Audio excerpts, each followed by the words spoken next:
പരിശുദ്ധ അമ്മ മാതാവ് ജീവനോടെ പ്രത്യക്ഷപ്പെട്ട ഈ അൾത്താരയിൽ കുടുംബമായി സാക്ഷ്യം പറയുവാൻ ഞങ്ങളെ അനുവദിച്ച അമ്മ മാതാവിനും തിരുക്കുമാരനും കോടാനുകോടി നന്ദി പറയുകയാണ്. എൻ്റെ പേര് റാണി ജോസഫ്. ഞാൻ കോട്ടയം ജില്ല വാഴൂർ എന്ന സ്ഥലത്തു നിന്ന് വരുന്നു. ഞങ്ങൾ ഒരു ആംഗ്ലിക്കൻ ചർച്ചിലെ വിശ്വാസിയാണ്. CMS സഭയിലാണ് ഞങ്ങൾ പോകുന്നത്.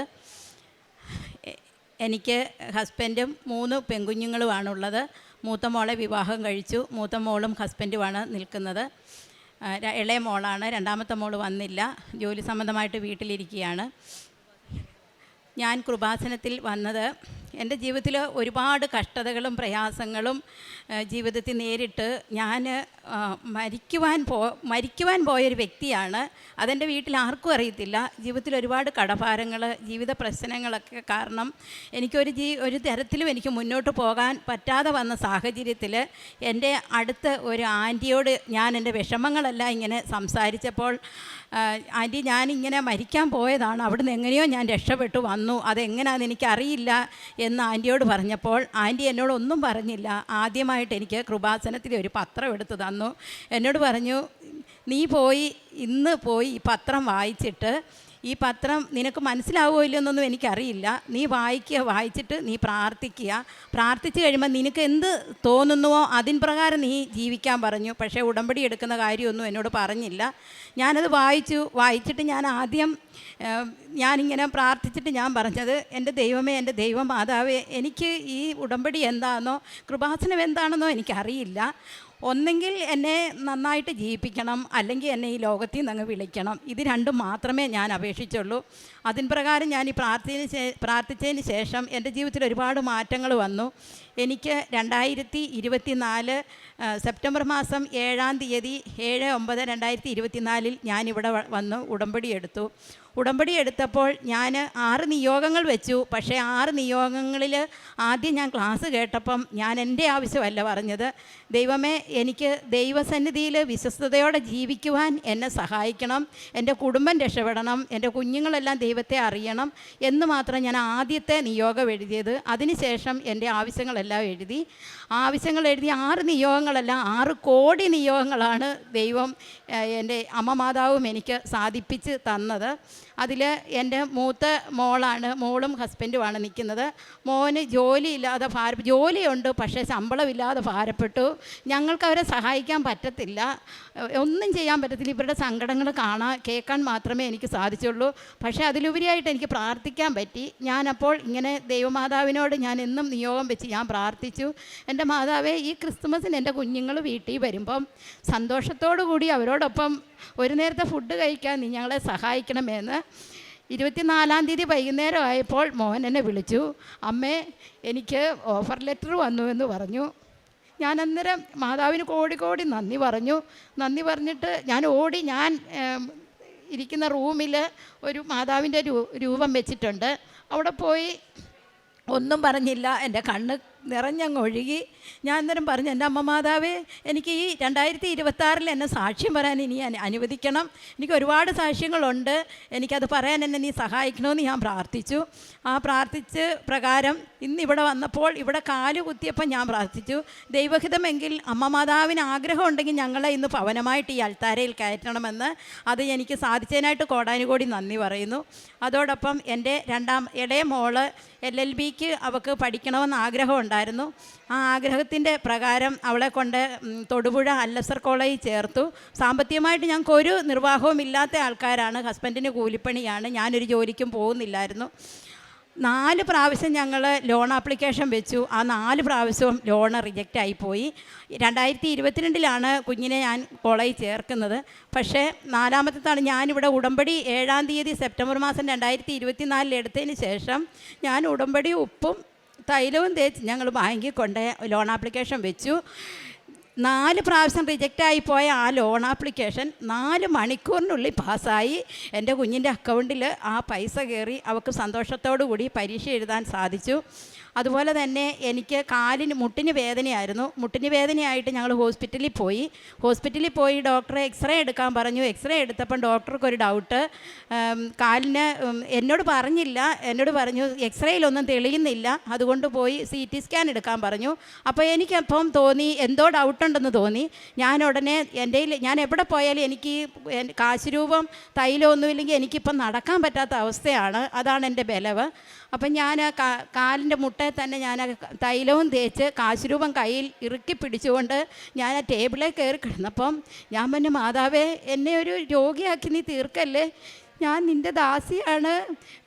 എനിക്ക് ആ ദൈവവചനത്തെ ജീവിച്ച് എനിക്ക് അനേകരോട് എൻ്റെ സാക്ഷ്യം പറയാൻ എന്നെ സഹായിക്കണമെന്ന് അവിടെ ടേബിളിൽ കിടന്ന് പ്രാർത്ഥിച്ചു. ഏതായാലും CT സ്കാൻ എടുത്ത് ഡോക്ടറെ കാണിച്ചപ്പം ഡോക്ടർ എന്നോട് പറഞ്ഞു, എനിക്കൊരു ഭയങ്കര ഡൗട്ടായിരുന്നു, അതൊരു ക്യാൻസറിൻ്റെ ആരംഭമാണോ എന്നൊരു ഡൗട്ടായിരുന്നു, പക്ഷേ ഒന്നും കാണുന്നില്ല എന്ന് പറഞ്ഞു. ഞാനപ്പോൾ ഡോക്ടറോട് പറഞ്ഞു, ഡോക്ടറെ, ചിലപ്പം ക്യാൻസർ ആയിരുന്നായിരിക്കും, അത് എൻ്റെ പ്രാർത്ഥനയുടെ ഫലമായിട്ട് എൻ്റെ അമ്മ മാതാവ് അത് മാറ്റി തന്നാന്ന് ഞാൻ ഡോക്ടറോട് അപ്പോൾ തന്നെ ഞാൻ പറഞ്ഞു. എൻ്റെ രണ്ടാമത്തെ മോൾ എൻ്റെ കൂടെ ഉണ്ടായിരുന്നു. ഞാൻ അവിടെ ഇരുന്ന് ഡോക്ടറുടെ മുമ്പിലിരുന്ന് ഞാൻ കരഞ്ഞായിരുന്നു. അങ്ങനെ ഒരു അനുഭവം എൻ്റെ ജീവിതത്തിലുണ്ടായി. അതോടൊപ്പം എനിക്ക് ഒരുപാട് കടഭാരങ്ങളുണ്ടായിരുന്നു. അതിൽ നിന്നൊക്കെ കടഭാരത്തിൽ നിന്നൊക്കെ ഞാൻ വിടുതൽ പ്രാപിച്ച് വരികയാണ്. അതിലെല്ലാം ഉപരിയായിട്ട് ഞാൻ ചെറുതിലെ തൊട്ട് ഞങ്ങളുടെ വിശ്വാസം അനുസരിച്ച് സൺഡേ സ്കൂളിന് പോവുകയും ദൈവവിശ്വാസത്തിൽ വളരുകയൊക്കെ ചെയ്തതാണ്. പക്ഷേ യഥാർത്ഥമായിട്ട് ദൈവം എന്താണ്, ദൈവസന്നിധിയിൽ എങ്ങനെയാണ് നമ്മൾ ജീവിക്കേണ്ടത്, വിശ്വാസത്തിൽ എങ്ങനെയാണ് പോകേണ്ടതെന്നുള്ളതെല്ലാം ഞാൻ ഉടമ്പടി എടുത്തേ പിന്നെയാണ് എനിക്കത് മനസ്സിലായത്. മറ്റുള്ളവരോട് എങ്ങനെ പെരുമാറണം, മറ്റുള്ളവരെ എങ്ങനെ സഹായിക്കണം എന്നുള്ളതിനെക്കുറിച്ചൊക്കെ എനിക്ക് നന്നായിട്ട് എനിക്ക് പോകുവാൻ സാധിച്ചത് ഉടമ്പടി എടുത്തതിന് ശേഷമാണ്. അതിലെല്ലാം ഉപരിയായിട്ട് എനിക്ക് ജോലിയില്ലായിരുന്നു. പിന്നെ ഞാൻ വിട്ടുപോയൊരു കാര്യമുണ്ട്. 2015-20 ഞാനൊരു വാർഡ് മെമ്പറായിട്ട് പ്രവർത്തിച്ച ആളാണ്. പക്ഷേ ഞാനത് മനസ്സോടെ നിന്നതുകൊണ്ട് എനിക്ക് പിന്നീട് ആ ഫീൽഡിൽ പോകാൻ ഇഷ്ടമില്ലാഞ്ഞിട്ട് പിന്നെ ഞാൻ നിന്നില്ല. ഞാനപ്പോൾ ഒരു ജോലിക്ക് വേണ്ടി വളരെയധികം ആഗ്രഹിച്ചു. എൻ്റെ ഹസ്ബൻഡ് തന്നെയാണ് ഞങ്ങളെ നോക്കുന്നത്. അപ്പം ഞങ്ങളുടെ അടുത്ത് തന്നെ ഒരു ഹോസ്റ്റൽ ആരംഭിച്ചു. ഞാൻ അന്നേരത്തേക്ക് അവിടെ അപേക്ഷ വെച്ചപ്പോൾ എന്നെ ഇൻ്റർവ്യൂവിന് വിളിച്ചപ്പോൾ ഞാൻ കാശ് രൂപം കൈ പിടിച്ചുകൊണ്ട് ആ സാറിരിക്കുന്ന കസേരയുടെ തൊട്ടടുത്ത് ഞാൻ ആരുടെയും കാലെത്താത്ത രീതി ഞാൻ ആ സൈഡിൽ ഉപ്പ് വിതറിയിട്ട് ഞാൻ പ്രാർത്ഥിച്ചു, ദൈവമേ, എൻ്റെ ഹസ്ബൻഡിനെ ഒന്ന് സഹായിക്കാൻ എന്നെ നീ സഹായിക്കണമെന്ന് ഞാൻ പ്രാർത്ഥിച്ചു അമ്മ മാതാവിനോട്. അപ്പോൾ എനിക്കറിയില്ല, കുറേ പേര് അവിടെ ആപ്ലിക്കേഷൻ കൊടുത്തതാണ്. നല്ലൊരു സാലറിയിൽ എനിക്ക് ജോലി അവിടെ ലഭിച്ചു. ഞാനവിടെ വർക്ക് ചെയ്യുന്നുണ്ട്. അതോടൊപ്പം ജീവകാരുണ്യ പ്രേക്ഷിത പ്രവർത്തനങ്ങൾ ഞാൻ ഇവിടുന്ന് പത്രം വാങ്ങിച്ച് കൊണ്ടുപോയി ബസ് സ്റ്റാൻഡുകളിലും ആശുപത്രികളിലും ഞാൻ കൊടുക്കുന്നുണ്ട്. അതുപോലെ തന്നെ എൻ്റെ സാക്ഷ്യം ഞാൻ അനേകരോട് പറഞ്ഞ് കുറേ പേരെ എനിക്കിവിടെ കൊണ്ടുവരാൻ സാധിച്ചിട്ടുണ്ട്. അതിലുപരിയായിട്ട് കാരുണ്യ പ്രവർത്തികൾ ഞാൻ ചെയ്യുന്ന പൊതിച്ചോറ് കൊടുക്കുന്നുണ്ട്. സാമ്പത്തികമായിട്ട് എനിക്ക് കിട്ടുന്നതിലൊരു വീതം ഞാൻ സാമ്പത്തികമായിട്ട് സഹായിക്കുന്നുണ്ട്. അതുപോലെ വസ്ത്രങ്ങൾ കൊടുക്കാൻ ഞാൻ കൊടുക്കുന്നുണ്ട്. പിന്നെ ഞാൻ അനാഥാലയങ്ങളിൽ ചെന്ന് അവരെ കാണുകയും, അതൊക്കെ ഞങ്ങൾ ഫാമിലി ആയിട്ടാണ് പോകുന്നത്. അനാഥാലയങ്ങളിൽ ചെന്ന് ഞങ്ങളെക്കൊണ്ട് ചെയ്യാൻ പറ്റുന്ന എല്ലാ കാര്യങ്ങളും അവിടെ ഞങ്ങൾ ചെയ്തു കൊടുക്കാറുണ്ട്. നമ്മുടെ അടുത്ത് തന്നെ 2 സ്നേഹക്കൂടുണ്ട്, പിന്നെ മന്ദിരമുണ്ട്, അവിടെയൊക്കെ ഞങ്ങൾ സന്ദർശിക്കാറുണ്ട്. അങ്ങനെ ഒരുപാട് കാര്യങ്ങൾ എനിക്ക് ചെയ്യാൻ പറ്റി. എനിക്കിനി എൻ്റെ ജീവിതത്തിൽ എനിക്ക് സ്വത്തോ സമ്പത്തോ ഒന്നും എനിക്ക് വേണ്ട. ഞാൻ മരിക്കുന്നവരെയും ആ നിത്യതയിലെത്തുവാൻ വേണ്ടിയും എൻ്റെ കുഞ്ഞുങ്ങളും ഞങ്ങൾ ഭവനമായിട്ട് ഞങ്ങൾ ദൈവത്തെ അറിഞ്ഞ് ജീവിക്കുന്ന ആ ഒരു ജീവിതം ഈ ലോകത്തിൽ എനിക്ക് മതി എന്നാണ് ഞാൻ എൻ്റെ ദൈവമാതാവിനോടും എൻ്റെ യേശുപ്പച്ചനോടും ഞാൻ പ്രാർത്ഥിക്കുന്നത്. ഇനി എൻ്റെ മോക്ക് കൊടുക്കാം, ബാക്കി സാക്ഷ്യം മോള് പറയുന്നതായിരിക്കും. പരിശുദ്ധ ദൈവമാതാവ് ജീവനോടെ പ്രത്യക്ഷപ്പെട്ട, എൻ്റെ പേര് ജസ്ന ജോസഫ്. ഇതെൻ്റെ അമ്മയാണ്, ഇതെൻ്റെ സിസ്റ്ററും ബ്രദറുമാണ്. ഞാൻ 17/8/2024 ഞാൻ ഇവിടെ ഉടമ്പടി എടുക്കുന്നത്. ഉടമ്പടി എടുത്ത സമയത്ത് ഞാൻ 2022 ഞാൻ LLBക്ക് ജോയിൻ ചെയ്യുന്നത്. അപ്പോൾ 2022 ജോയിൻ ചെയ്ത സമയത്തിന് ഞങ്ങൾ എഡ്യൂക്കേഷൻ ലോണിന് വേണ്ടിയിട്ട് അപ്ലൈ ചെയ്തായിരുന്നു. പക്ഷെ ഞങ്ങൾക്കത് 2 തവണ റിജക്റ്റ് ആയിപ്പോയി. ആദ്യം എൻ്റെ അമ്മേനെ വെച്ചിട്ട് രോമിനിയാക്കി വെച്ച് എഡ്യൂക്കേഷൻ ലോൺ അപ്ലൈ ചെയ്ത സമയത്ത് അമ്മച്ചിയുടെ ഒരു ഇഷ്യൂ കാരണം അത് റിജക്റ്റ് ആയിപ്പോയി. രണ്ടാമത് ഞാൻ എൻ്റെ അച്ചാച്ചനെ വെച്ച് ചെയ്തു, അതും റിജക്റ്റ് ആയിപ്പോയി. അപ്പോൾ ഞാനിവിടെ ഉടമ്പടി എടുക്കാൻ വരുന്ന സമയത്ത് ഞങ്ങൾക്ക് ലോൺ കിട്ടില്ല എന്നുള്ളൊരു മൈൻഡിൽ ഇങ്ങനെ കിടക്കുന്നത് കൊണ്ടിട്ട് ഞാൻ ആ നിയോഗം ഞാൻ ഉടമ്പടിയിൽ വെച്ചില്ല. അത് കഴിഞ്ഞിട്ട് ഞാൻ ഉടമ്പടി എടുത്തിട്ട് പോയി.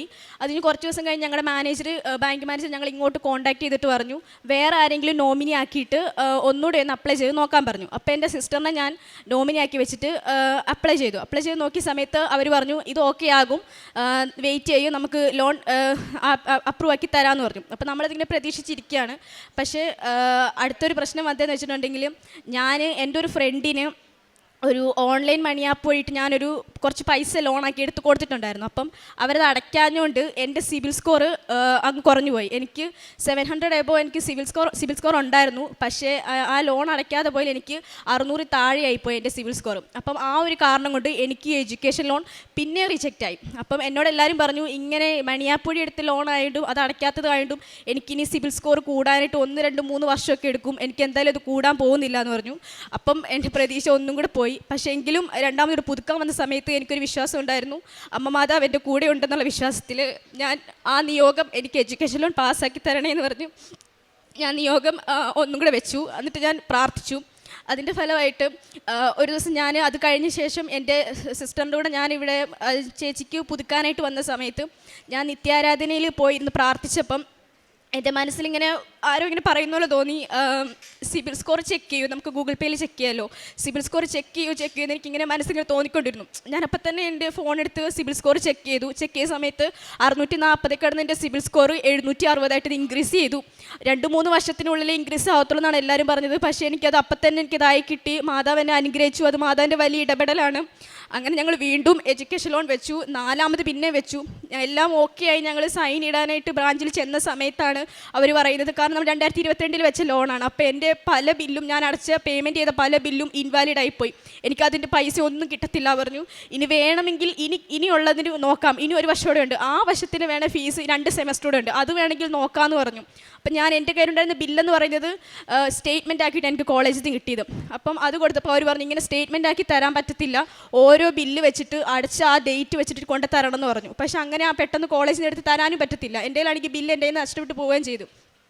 ഞാൻ കോളേജിൽ ചെന്ന് ചോദിച്ച സമയത്ത് അവർ പറഞ്ഞു അങ്ങനെ തരാൻ പറ്റത്തില്ല എന്ന് പറഞ്ഞു. അപ്പം എന്ത് ചെയ്യണമെന്ന് അറിയത്തില്ല. ഞങ്ങൾ ബ്രാഞ്ചിൽ പോയിട്ട് പിന്നെയും ചോദിച്ചു. അപ്പോൾ അവർ പറഞ്ഞു ഒരു കാര്യം ചെയ്യ്, സ്റ്റേറ്റ്മെൻറ്റിൻ്റെ കൂടെ കോളേജിൻ്റെ ലെറ്റർ പാഡിൽ എഴുതിക്കൊണ്ട് വരാൻ പറഞ്ഞു. അപ്പോഴാണ് അവർ പറഞ്ഞു അത് ഉറപ്പൊന്നും ഇല്ല, കാരണം ഇങ്ങനെ തരാൻ പറ്റത്തില്ല, നിങ്ങൾ വേണമെങ്കിൽ വെച്ച് നോക്കൂ എന്ന് പറഞ്ഞു.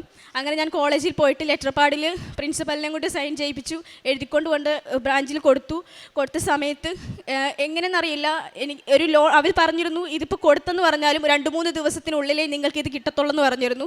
പക്ഷേ അന്ന് തന്നെ എനിക്ക് 4 തവണ റിജക്റ്റായ ലോണാണ്. എനിക്ക് 4 മണിക്കൂർ കൊണ്ട് മാതാവ് എനിക്കത് സാധ്യമാക്കി തന്നു. അത് എൻ്റെ കഴിവും കൊണ്ടല്ല, കാരണം എനിക്ക് കഴിവുണ്ടായിരുന്നെങ്കിൽ എനിക്കതൊരിക്കലും പാസ്സായി കിട്ടത്തില്ല. എനിക്ക് കഴിവുണ്ടായിരുന്നെങ്കിൽ എനിക്ക് 4 തവണ റിജക്റ്റ് ആവത്തില്ലായിരുന്നു. മാതാവിൻ്റെ കൃപ കൊണ്ട് മാത്രമാണ് എനിക്കത് ലഭിച്ചത്. പിന്നെ ഞാൻ ഒത്തിരി സ്ട്രഗിൾ ചെയ്തിട്ടുണ്ട് പഠിക്കുന്ന സമയത്ത്. കാരണം എക്സാമിൻ്റെ സമയത്തായിരിക്കും സെമസ്റ്റർ ഫീസ് അടയ്ക്കേണ്ട ടൈം വരുന്നത്. അപ്പോഴേക്കും ഒത്തിരി കഷ്ടപ്പെട്ടിട്ടുണ്ട്, കാരണം എക്സാം എഴുതാൻ പറ്റില്ലല്ലോ. അപ്പം ഒത്തിരി മാതാവിനോട് കരഞ്ഞ് പ്രാർത്ഥിച്ചിട്ടുണ്ട്. അതിൻ്റെയൊക്കെ ഒരു ഫലമായിട്ടാണ് മാതാവ് എനിക്ക് തന്ന അനുഗ്രഹിച്ചത്. ഞാൻ 2 സെമസ്റ്റർ എനിക്ക് സമാധാനത്തോടെ എക്സാം എഴുതാനായിട്ട് പറ്റി. പിന്നെ ഞാൻ എൻ്റെ LLB എക്സാം എല്ലാം മാതാവിൻ്റെ അനുഗ്രഹത്താലാണ് ക്ലിയർ ആയത്. ഓരോ സെമസ്റ്റർ എക്സാമിന് പോകുമ്പോഴും ഞാൻ കാശ് രൂപം കൊണ്ടാണ് കയറുന്നത്. കാശ് രൂപം എപ്പോഴും എൻ്റെ കയ്യിൽ കാണും. നെറ്റിൽ കുരിശ് വരച്ച് ഞാൻ പ്രാർത്ഥിക്കും. ഉപ്പ് എൻ്റെ പോക്കറ്റിൽ എടുത്തിടും. എന്നിട്ട് ഞാൻ എക്സാം എഴുതാൻ തുടങ്ങുന്നതിന് മുന്നേ ഉപ്പ് ഞാൻ ഇരിക്കുന്നിടത്ത് വിതറും. അതുപോലെ തന്നെ എൻ്റെ ആൻസർ ഷീറ്റിൽ ഉപ്പ് വിതറിയിട്ട് ഞാൻ കൊടുക്കാറുള്ളൂ. എണ്ണ വെച്ച് തൈലം വെച്ച് കുരിശും വരയ്ക്കും. അങ്ങനെ ഞാൻ കൊടുക്കാറുള്ളൂ. അങ്ങനെ ഞാൻ എൻ്റെ LLB എക്സാം 2nd ക്ലാസ്സോടെ പാസ്സായി. ജനുവരിയിൽ ഞാൻ അഡ്വക്കേറ്റായിട്ട് എൻറോൾ ചെയ്യുകയാണ്.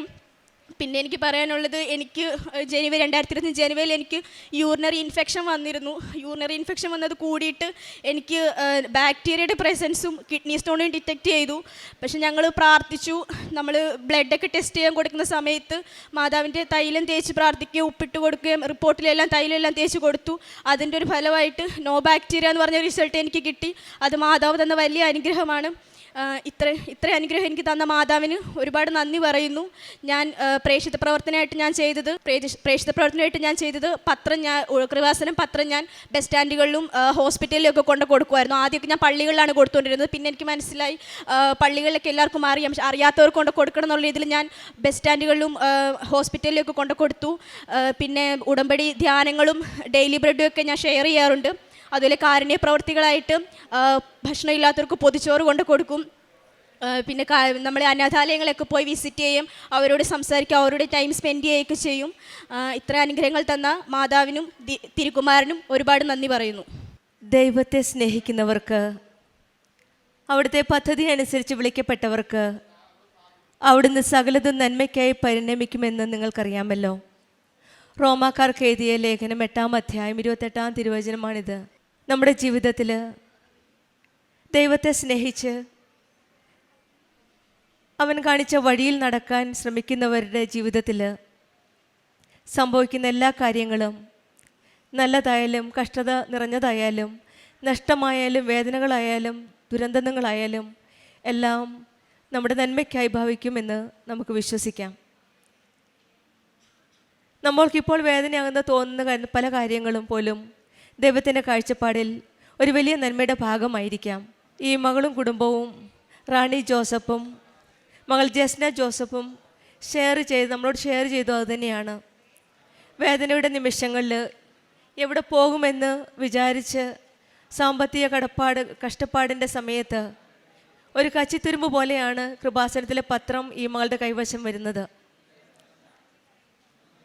കൃപാസന പത്രം എത്രയോ പേരുടെ ജീവിതത്തിലാണ് ഒരു പുതിയ പ്രകാശമായി, ഒരു പുതിയ വഴിയായി, അവരുടെ ജീവിതത്തിൽ നന്മ വിതച്ച് ഒരു പുതിയ ഭാവി, ഒരു പുതിയ സ്വപ്നം സാക്ഷാത്കരിക്കുന്ന ഒരു ഭാഗമായി മാറുന്നത്.